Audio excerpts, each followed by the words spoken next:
When the lights go down, I've seen hell in you, but you don't care, no, you don't care, no. You just rather watch me fall from a quarter mile. I can see you at the call. Think about it, ring won't tell you what I saw. When you break it off, you'll see who had it all. You had it all.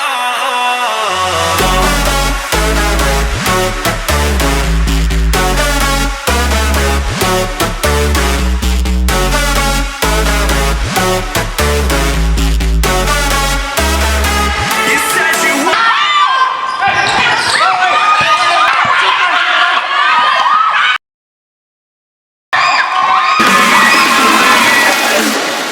go in.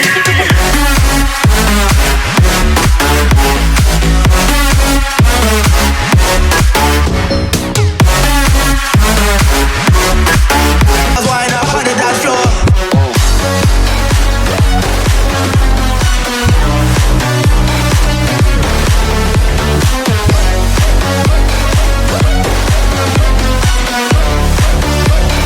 All the girls wind up on the dance floor. Winter collection from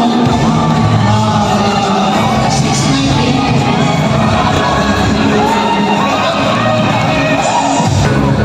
I'm Hazel Tan from JD2 and naniniwala ko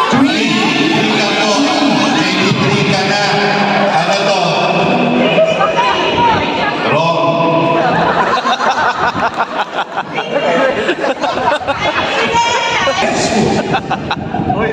JD3!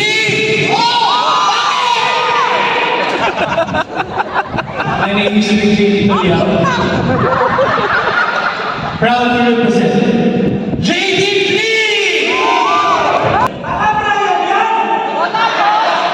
Good evening, ladies and gentlemen.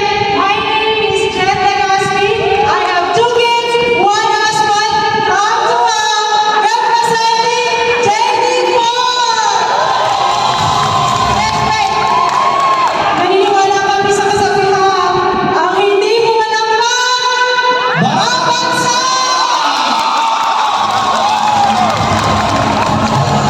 First question from Attorney Brendan Tanner. Hello. Good evening. How are you feeling right now? I'm feeling so good, Attorney Brenda. So my question goes this way. Sino mauulat? Si Ma'am. Si Ma'am. Okay, sige. Mahihirapan bang mahati ang manananggal kung nakatap-in siya? Again, mahihirapan bang mahati ang manananggal kung nakatap-in siya? Hindi mahihirapan ang manananggal kapag siya ay nakatap-in. Bakit? Kasi many diamonds po. Thank you. Thank you very much. Very substantial answer.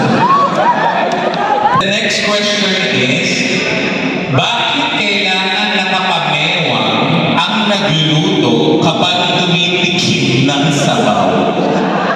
Again,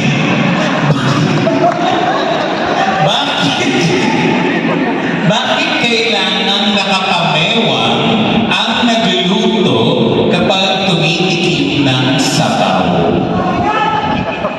So sa aking palagay, bakit kailangan nakapamewang ang tagaluto kapag tumitigil ng sabaw?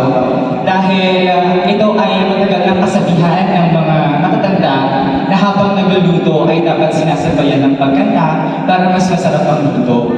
Ngayon, kung magiging ito ang stance mo at titikim ka ng sabaw, mukha ka na talagang singer at ibang masarap talaga yung sabaw. So, kailangan talaga nakapamewang para feel mo yung niluluto mo at feel mo masarap yung sabaw na niluluto. Galing. With legal basic Very good. Okay, now may we please Okay, for the next question, sa pamilya, sino nga ba dapat ang makakakuha ng huling piraso ng lumpiang Shanghai? Pare.